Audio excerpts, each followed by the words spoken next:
you are wrong. No. You just be there. Just be there. I will come to you. You just wait for your turn. When you are coming. You please wait for your turn. This is wrong, father.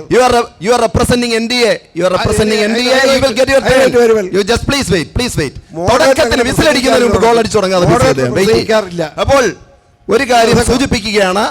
ഇവിടെ ഒന്ന് രണ്ട് നിർദ്ദേശങ്ങൾ തുടങ്ങട്ടെ. P C അദ്ദേഹമൊക്കെ നല്ല വായ്മൊഴി വഴക്കമുള്ള ആൾക്കാരാണ്. Okay, അതുകൊണ്ട് കുഴപ്പമൊന്നുമില്ല, നല്ലത് തന്നെ. അദ്ദേഹത്തിന്റെ ടേണില് നമുക്കത് ആലോചിക്കാം. ഇവിടെ സമാധാനപ്പെടാൻ തന്നെയാണ് താങ്കളോട് പറയുന്നത്. ഒരു വിട്ടുവീഴ്ചയില്ല. താങ്കൾ ഒരു ജനപ്രതിനിധിയാണ്, താങ്കൾ അവിടെ ഇരിക്കണം. ഞാൻ മോഡറേറ്ററാണ്, ഈ ചർച്ചയുടെ മോഡറേറ്ററാണ്. താങ്കൾ ഇവിടെ ഇരിക്കണം ദയവായിട്ട് പ്ലീസ്. ഞാൻ പറയാം, അങ്ങനെ പറഞ്ഞിട്ട് കാര്യമില്ലല്ലോ. അദ്ദേഹം ഇത് ജനങ്ങളുടെ ചർച്ചയല്ലേ. നമ്മൾ അദ്ദേഹത്തിന് ഒരു സെക്കൻഡ് ഞാൻ ഒരു കാര്യം വളരെ വ്യക്തമായിട്ട് പറയുന്നു. എന്നെ ഇവിടെ മോഡറേറ്ററായിട്ട് വിളിച്ചിരിക്കുന്നത് ഈ ചർച്ചയെ നിയന്ത്രിക്കാനാണെങ്കിൽ ഇവിടെ യാതൊരു ആൾ വലിപ്പമോ, ഇവിടെ ജനാധിപത്യ സംവിധാനം കൊടുത്തിട്ടുള്ള വലിപ്പം മാത്രമേ ഇവിടുത്തെ ജനങ്ങൾക്ക്.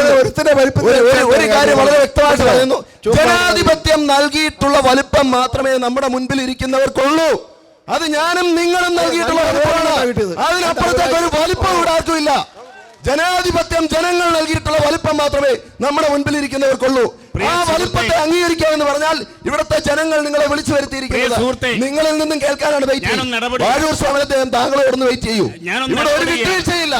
ഇവിടെ ഈ ചർച്ചയിൽ ഒരു സെക്കൻഡ് സമയത്തിലേക്ക് വരാം. നിങ്ങളുടെ സമയത്തിലേക്ക് വരാം. ഒന്നാമത്തെ ചോദ്യം ചോദിക്കുന്നതിന് വേണ്ടി സണ്ണിച്ചാ വിളിച്ചോളൂ. ഒന്നാമത്തെ ചോദ്യം ചോദിക്കുന്നതിന് വേണ്ടി ആളെ വിളിക്കുന്നു. നിങ്ങൾക്ക് സമയം കിട്ടും. ഒന്നാമത്തെ ചോദ്യം മൈക്ക് കൊടുക്കൂ. നിങ്ങൾ പല ചോദിക്കും.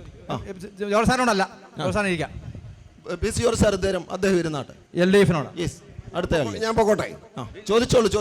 താങ്കൾക്ക് ഇനിയും ചോദ്യങ്ങളുണ്ട്. താങ്കൾക്ക് പറ്റുമെങ്കിൽ ചോദിച്ചോളൂ. ഒരു ചർച്ചയാകുമ്പോൾ പല വ്യത്യാസങ്ങളൊക്കെ ചോദിച്ചോളൂ. എന്റെ ചോദ്യം വിടാനായിട്ട് ധൃതി പിടിക്കുന്ന ശ്രീ വാഴൂർ സ്വാമി അദ്ദേഹത്തോട് ചോദിക്കേണ്ട 1964 ചട്ടപ്രകാരമുള്ള പ്രശ്നങ്ങളെ സംബന്ധിച്ചും ഭൂപതിയെ സംബന്ധിച്ച ചോദ്യങ്ങളും ചോദിക്കാൻ പ്ലീസ്. ഇതൊരു ചർച്ചയാണ്.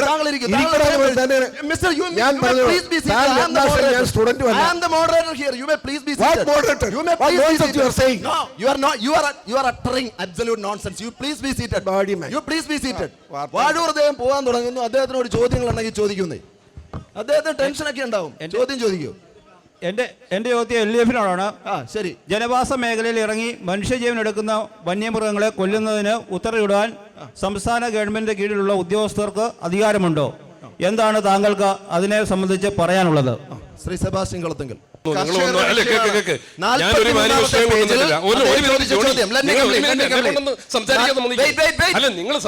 എനിക്ക് ബാക്കിയുള്ളവരോടുള്ള അതേ സമീപനമാണ് താങ്കളോടും. അതേ സമീപനമാണ് താങ്കളോട്. 43-ാമത്തെ പേജിൽ ചർച്ചയാണെന്നറിയില്ല. ചർച്ചയാണെന്ന് അറിഞ്ഞിരുന്നാൽ അതിന് ആവശ്യമായിട്ടുള്ള രേഖകൾ കൊണ്ടുവന്നേനെ. ചർച്ചയാണെന്ന് പറഞ്ഞ ആളോട് ചോദിക്കുക. വന്യമൃഗ ആക്രമണങ്ങളിൽ അദ്ദേഹം അസ്വസ്ഥനായിരുന്നു. ഇതിനു മുമ്പ് NDA-യുടെ പ്രതിനിധിയും LDF-ന്റെ പ്രതിനിധിയും അസ്വസ്ഥരായിരുന്നു. അതുപോലെ തന്നെ ഇദ്ദേഹവും അസ്വസ്ഥനാണ്. ഞാൻ പറയുന്നത് നിങ്ങൾ ആദ്യം ഒരു കാര്യം മാന്യത കാണിക്കുക. ഒരു മനുഷ്യൻ സംസാരിക്കുമ്പോൾ ഞാൻ സംസാരിക്കും. നിങ്ങൾ ചിന്തിക്കുന്ന ഒരു മാന്യതയും എന്നിൽ നിന്ന് പ്രതീക്ഷിക്കേണ്ട. നിങ്ങൾ പ്രതീക്ഷിക്കേണ്ട. ഞാൻ ഇവിടെ മാന്യതയുടെ സർട്ടിഫിക്കറ്റ് മേടിക്കാൻ വന്ന് നിൽക്കുകയല്ല. ഇവിടെ ഈ കേരളത്തിൽ ഉടനീളം മരണപ്പെട്ടു പോയിട്ടുള്ള ആതിരപ്പള്ളിയിലെ അഗ്നിമയും കരുവാരക്കുണ്ടിലെ ഷാജഹാനും വയനാട്ടിലെ അജീഷും ഇവിടുത്തെ അവസാനത്തെ ബിജുവും സുകുമാരനും പത്തനാപുരത്തെ സുകുമാരനും ഒന്നും ഒരു മാന്യതയുമില്ലാതെ മരണപ്പെട്ടു പോയ നാടാണ് നമ്മുടെ ഈ മലയോര മേഖല. അപ്പൊ അവർക്കൊന്നും കിട്ടാത്ത ഒരു മാന്യതയും ജോണി വക്കീലിന് വേണ്ട. ഇയാൾ ഒരു കാര്യം പറഞ്ഞ അതിന്റെ ഇടയ്ക്കോട്ട് ചാടി വേണം ഇയാളുടെ അഭിപ്രായം. ഞങ്ങൾ പറഞ്ഞ് തീരട്ടെ. നിങ്ങൾ ആർക്കും സംസാരിക്കാൻ പറ്റാത്ത അവസാനം താരൂടെ ഉണ്ടാക്കിയാൽ എന്ത് ചെയ്യും? ഞാൻ പറഞ്ഞു എല്ലാ ജനപ്രതിനിധിക്ക് ഇത് തന്നെയല്ലേ പറ്റിയത്. എല്ലാവർക്കും ഇത് തന്നെ ആയിരിക്കും. അന്തർധാരകൾ സജീവമാകുമ്പോൾ ജനപ്രതിനിധിക്കും നിങ്ങളൊന്ന് പണ്ട് രാഷ്ട്രീയം ഉണ്ടായിരുന്ന അന്തർധാരകൾ സജീവമാകുമ്പോൾ നേതൃത്വമല്ല. നിങ്ങളുടെ രാഷ്ട്രീയം എനിക്കറിയാം. തീവ്ര രാഷ്ട്രീയം ഉണ്ടായിരുന്നതാണ് എനിക്കറിയാം. രാഷ്ട്രീയം ഇല്ലാതെ വർത്താനം പറയണം. എനിക്ക് രാഷ്ട്രീയം ചോദ്യം ഒന്നുകൂടെ ആവർത്തിക്കൂ.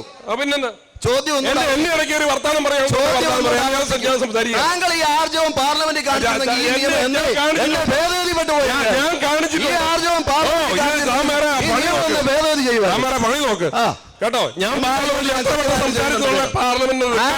ഉത്തരവുണ്ടെങ്കിൽ പറയൂ. ഇയാൾ എന്തിനാ ഇങ്ങനെ ഇടയ്ക്ക് ഒരു വർത്താനം പറഞ്ഞു? പറയൂ.